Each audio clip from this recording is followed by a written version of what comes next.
In the tradition of Malcolm X, peace be unto you. We are faced today in the African American community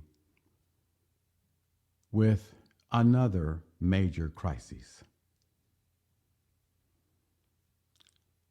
And that's what I want to talk to you about. An academic crisis in our communities.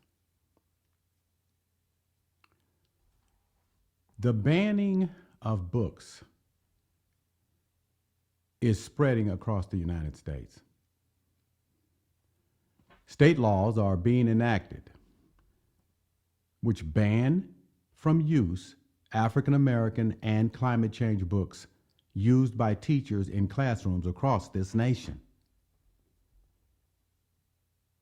Teachers are being intimidated. They are threatened with the loss of their teaching positions if they do not comply. Some have been fired even if they are tenured. This modern ban the books movement is immoral. It is analogous to book burning in Nazi Germany and is most prevalent in the state of Florida. The state of Ohio has passed a law which limits what professors can lecture on about climate change. The book banning movement is a malicious reaction to the dismantling of white supremacist statues and memorials across the United States in the wake of the murder of George Floyd. The banning of ethnic books is rationalized by white supremacists and climate deniers as an effort to protect children K through 12 and young adults in universities.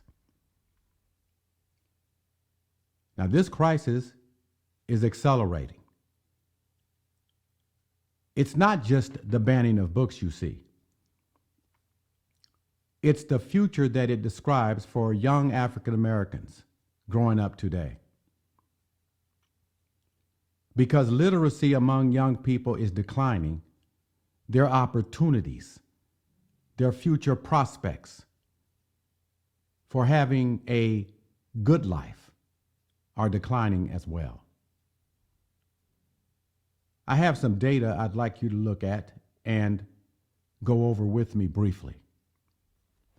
This is from the National Assessment of Educational Progress, which is a sector of the United States Department of Education.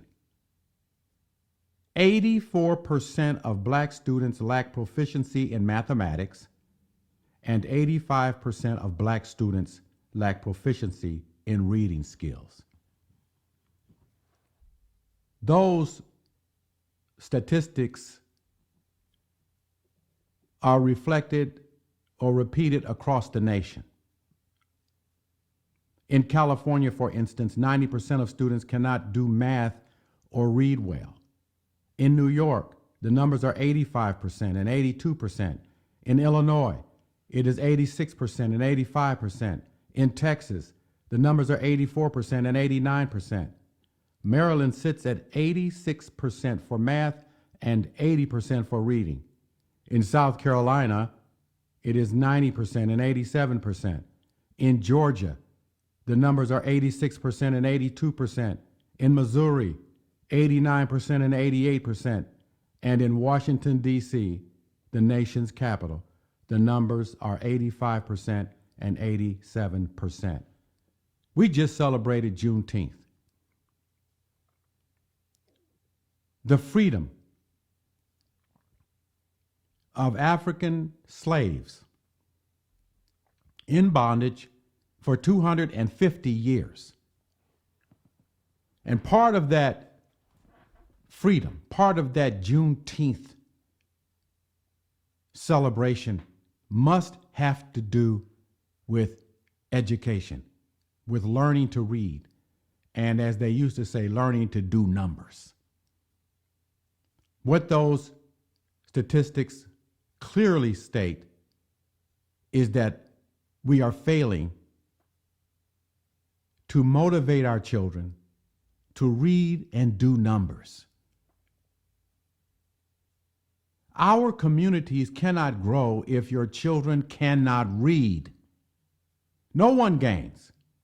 The churches don't gain. The business sector doesn't gain. Families don't gain. Communities collapse. No one gains but those who aim to economically exploit your children, your grandchildren. But what can we do? We're powerless, generally. We are politically powerless. We depend completely upon Republican and Democratic parties to guide us down the political pathways in America. We don't have a strategy generally. How can we fight book banning if we are so powerless? My position is, which I attempted to demonstrate on Juneteenth at the local level in the city wherein I live, is that we should make a nationwide effort to make books a gift to our children and young adults on every Juneteenth. Just make a book a gift. The reasons are simple. They are to motivate children to read and make them aware that there can be no future for them in the United States if they cannot read above proficiency. A very small percentage of Black Americans who are educated is not sufficient to grow millions of people into a higher quality of life. Many bourgeois Negroes are educated. Many of them come from families wherein their parents were educated or maybe even educators. They gloat about it. But they indirectly turn their backs on the millions of African Americans who were not so lucky as to be born into families with educated parents or parents who understood the importance of education above and beyond manual forms of work. Turning your back